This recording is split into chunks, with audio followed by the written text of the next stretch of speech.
Everyone, it's Deborah. Welcome back. So today I'm going to show you how to make one of these project bags. And as you can see, I've gone absolutely crazy and I've just made project bags for the last couple of days. These are really great. You can make them any size you like, and I've just used leftover fabric, leftover bits of quilting fabric that I have. This one stores my 10-inch squares, so I've made it big enough to do that. So it's about, I guess, 12, 13 inches square. I only have a zip that is a 15-inch zip, so I've had to make that work. And I think that it just works okay with that one. It's fine. And it just makes everything in the drawer really, really neat. So I'll show you some of the others I've made. This is probably more of a standard size one. And this one I've made from old bits of quilting fabric. Well, they're not old, but they are quilting fabric that I've put together in squares. And I've used a couple of them for the back. You can see inside as well. And then again, just some quilting fabric that I had, and I bind them in a different colour, just, you know, for a point of difference. And you can make them up this way too, so make them any way you like. I've made this one like this so that I could put my quilting fabric. This is for a quilt. I could put that in there. And I like this. This is just all leftover fabric again. And I also have this one, which I've also made so that I can slide things in that way. And that seemed to work really well. I've got quite a bit of this pink fabric left, pinks, and I've also got one in the green. Here it is here. I did a quilt for my bed out of this, and I bought too much fabric at the time. I didn't really know what I was doing when I bought that much fabric, but I'm using it up now. This is probably more the standard one that you see people making. It's quite cute. I've got my 5-inch squares in there, the pre-cuts ready. And again, another little one here that I've done. And then this one is a large one. So this is a quilting project that I've got on the go at the moment. So hopefully in the next couple of days, I'll get to this and this will be empty and I can put something else in it. And so they're all vinyl front. Now, this one is just packed full. These are all my binding fabrics that I've put into one. And then in this one, I've put my 2.5-inch strips that I think you saw me in the video the other day doing. And again, you can see that because my zip's not long enough, I've got a gap here. Now I'm okay with that. If you're not okay with that, you'd have to get a longer zip, but I've got a whole bunch of these zips in this size, so I'm just making do with what I've got. So what you're going to need to make one of these bags is some fabric, and that's going to be the back of the bag. So you'll need 2 pieces the same size. They don't have to be the same fabric. You can use 2 different types of fabric, 2 different colours, 2 different patterns, because one's on the back and one's on the front. Let's get this one out and show you again. So with this one, I've used a plain on the back, and then for the front, I've used the bright pink. You don't really see it once stuff's in there anyway. You'll also need something to insert your zip into. So I'm going to use this green fabric. They don't have to match. You know, you can do other things. I just like to sort of try and make the colours match a little bit. And then you'll need something to bind the edge in. And I'm going to use this. I just finished a quilt yesterday, and this is the leftover bit of binding. So I had a bit more of that fabric. I'm going to cut that. I've cut that already, and I'm going to turn that into the binding, and that'll be plenty to go around the outside of the bag. So the other things that you'll need will be a zip, and as I said, I'm using a 15-inch zip because that's what I've got.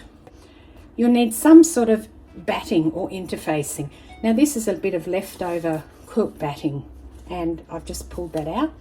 And of course you'll need some sort of vinyl. Now I had a tip from someone on my Facebook group, Debbie Wood. Thank you very much, Debbie. She suggested that if I go to Spotlight, which is an Australian store here that has fabrics and all sort of other things in it, that instead of just going and buying a piece of vinyl from the crafts section, that I should go to the tablecloth section and buy the vinyl from there. So this vinyl was probably 2 meters long, and I bought a metre of it, and normal price on that was $15. It was on special for $9, so pretty good. I didn't think I'd use it all, but I don't have much left. And then you just cut it to what you want. Now this vinyl is not the really thin one. It was the second one down, so usually they go in weight. I don't know how many microns it is, but it's soft and flexible, but it's thick enough that it's not going to tear or pull out of shape or warp. So that's the sort of thing you're looking for. You'll find that you can buy this in a craft section, but you're probably paying much more for it than what you do in the tablecloth section. So if you go there, you'll get a better deal. I'm going to start with my base fabric, and I'm using just both of these for back and front. As I said, you can switch it up and just use one side, one colour one side and one colour the other. It doesn't really matter. So I'm just going to cut this to the size that I want. And I'm thinking that probably like 10 inches might be enough, 10 or 11 inches. So let's see, I do have a bit of leftover vinyl that I wanted to use rather than cutting another piece of vinyl. So I'm going to let this guide me as to how big my bag's going to be. So yeah, I think if I go to 11 inches, that's going to be fine. Now what you need to do is you need to get your batting and make it the same size. Now this is how I do it. Other people probably don't do it like this. I take one of them, I take my batting, whatever bit of batting I'm using, which is in this case this piece, lay it on there, and then I would cut that. Now if I needed to, I would take that to the ironing board, but the batting is actually pretty good at the moment. It's not terribly crinkled. And then take your next piece and put it on the top. Now I've still got a bit of selvage in there, a bit of pattern. I'm not going to worry about that, it's not going to bother me. And put that fairly straight on there and iron it. I need to have my zip up here. So here's my zip, and I will put this aside and do the zip piece. So with the zip piece, you need two pieces. You need a piece for the top, one side of the zip, and you need a piece for the bottom for the other side of the zip. So I'm going to start by cutting some fabric. So probably for the top, I need 4 inches. So this is a little tiny ruler. So if I were going to measure it, I'd put my 4 inches there up the right way, and I'd measure it. I'm going to make sure it's straight by lining up the bottom here. But I didn't measure it, those other ones. I just eyeballed it. And then for the bottom piece, you can make it smaller, and I have got some that are smaller, but you probably need a little bit more, but 4 inches will be enough. So 4 or 5 inches, depends. If you've got a little bit of fabric left that's, you know, long but 3 inches, then you can even do it with that. Just use what you've got. This is all about recycling, making do with what you've got. So I've now got bits like that. I probably didn't need to cut that second piece because I don't really need it that long.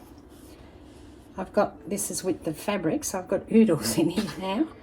And then I'm going to just cut it so that it is the length of, actually it's going to be a little bit more than the width of the piece that I'm working on.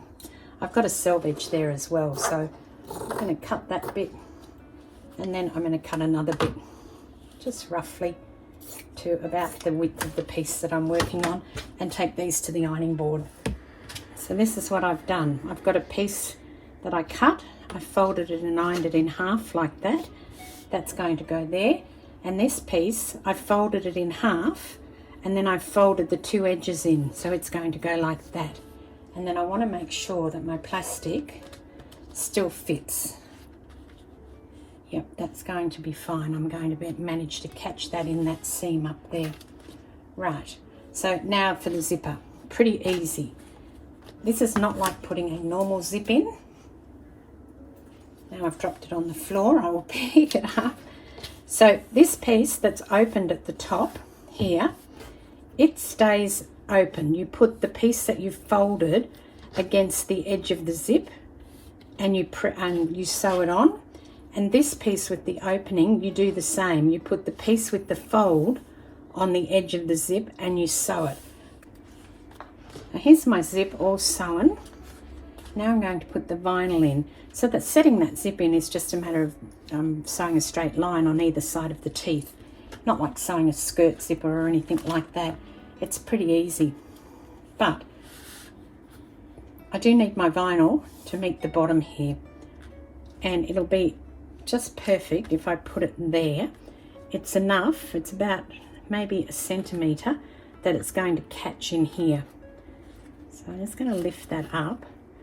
And then to make sure, I'm just going to use a couple of wonder clips to clip that in. So I'm clipping that into this piece and the vinyl, not the bottom piece. The bottom piece is just the guide to make sure I've left it long enough. And then I'm going to clip this in here. You can see, probably, I don't know if you can, it's a bit wider than the bottom piece, but that will be cut off when I trim all this down. And then take it to the machine and sew it down. The only thing I will say that is important is that you not only catch your vinyl in the front, but you catch it in the back. And that's why you poke it up in there, so that you won't have the issue of not catching that. So that's pretty good now. I'm just going to put that here and I'm going to cut it off now. So before you cut the side with the tab on, make sure your tab is within the boundaries. You don't want to cut the part of the zipper with the tab on and find that your tab is off the edge of your piece and no longer part of your zip. I'm just going to cut that.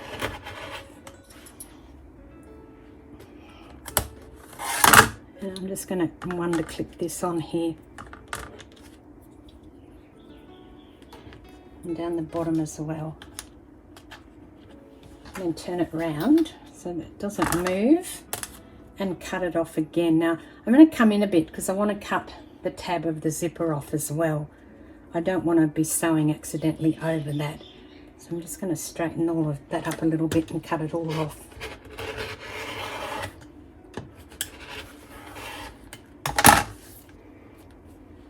Okay, now I'm going to go to the sewing machine and I'm going to create the rest of this binding first. Now how I do that is join your pieces together and then you just fold them in half lengthways and press them. So once your binding's done, you need to then sew it onto your piece. I've started to sew it on. Leave yourself a tail because when you come to the end, those two pieces are the pieces that you'll join up so that you'll have a never-ending, binding around it. You won't have an obvious piece where you've got a raw edge.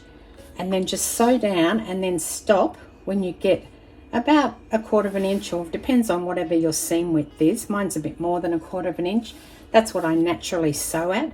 And then you fold it back. So I'll show you what I've done here. I've stopped before I've got to the corner. I fold it back so that it's at a 45-degree angle, and then you just bring it down on itself so that that piece is parallel there, and then you can keep going. So I'll grab a wonder clip and put that on, and then you just sew down and repeat. And that's what I've done here. So you can see I've got this little sort of triangle piece.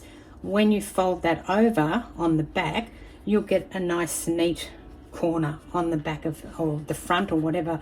If you're sewing it to the front, that'll be on the back, but you'll still get a nice 45-degree angle corner.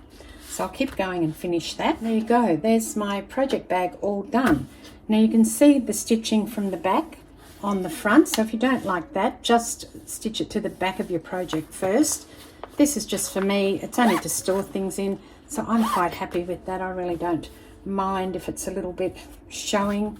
To me, it's better done than perfect. So I'm just going to now fold some fabric up. This piece I was using might fit in there perfectly. In fact, I think it will. And the other tip I will give you, when you're sewing this, use your walking foot. Your vinyl will slide much easier through your machine if you use your walking foot. And also when you're doing your binding, of course, you would normally use your walking foot on your machine anyway. So that would be my tip with all of this. I even sew the zipper on with my walking foot attached. I've got an inbuilt walking foot, and that seems to work for me. So it depends on what you've got for your machine. But there you go. I've now got another little project bag to add to my other 10 that I made in the last couple of days. So I hope you enjoyed that, And thank you very much for watching, and I will catch you next time. This is Deborah. Cheers.